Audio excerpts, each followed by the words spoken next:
Ayan, hello guys. Good afternoon guys. So, ayan guys, no, ngayong araw guys, dumating yung order ko guys from Lazada. So, ito yung order ko guys, no, yung tawag dito is wireless lavalier microphone. Ayan guys, tama ba ang pronounce ko dito? Lavalier, no? So, ito siya guys, so, ayan. So, ayan guys, no, try natin guys kung umipik ba to sa akin guys, no, kasi syempre, maganda daw ito gamitin guys, diba? Kasi, pag ano daw, klaro daw yung sinasabi dito, sinasabi mo, ikaw lang daw yung maririnig dito, boses mo lang. So, kung kahit na may nga daw yung paligid, hindi daw yan makukuha daw sa video, kundi boses mo lang talaga pag mayroon kang ganito. So, ayan guys, sinubukan ko mag-order. So, kakarap lang ngayong araw guys, no? So, yung ano ko dito guys, nasa 219 to yung binayaran ko dito lahat, makasama yung delivery. Ayan nga. Sana guys ay magtagal to sa akin. No? So, ayan guys, dahil sa ano guys, no, tiray ko guys sa live. Kaso, dito sa Facebook, no, kaso guys, mahina yung internet ngayon, kaya naputol yung live ko. Kasi, yan, hindi ko alam kung gumana ba yun, no? Gumana ba ito, no? Kasi first time ko talaga ngayon, guys, na magamit ito. O ang gumamit dito, no?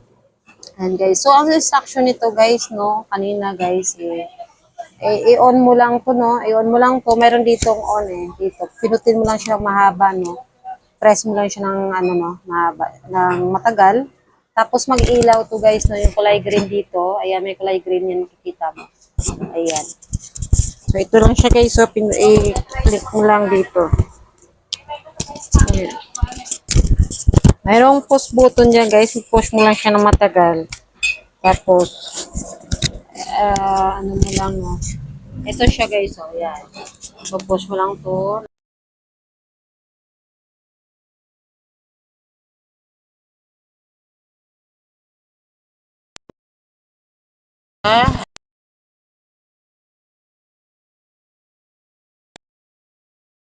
Ayan.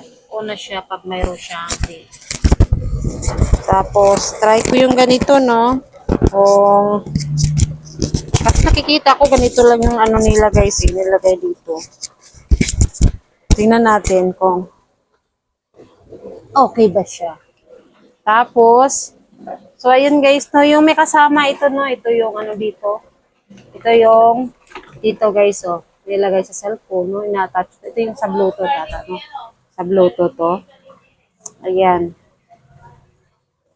Pero yung ginawa namin dito guys, ano no. Kasi ang sabi dito guys, kailangan daw pag ang cellphone mo ay Oppo, Vivo, no, Realme brand.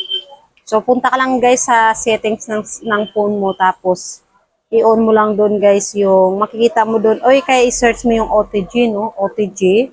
Tapos, i-on mo lang yun guys. Ayan. Automatic na doon yan na, ano, nag-on siya. No? Yung, dito.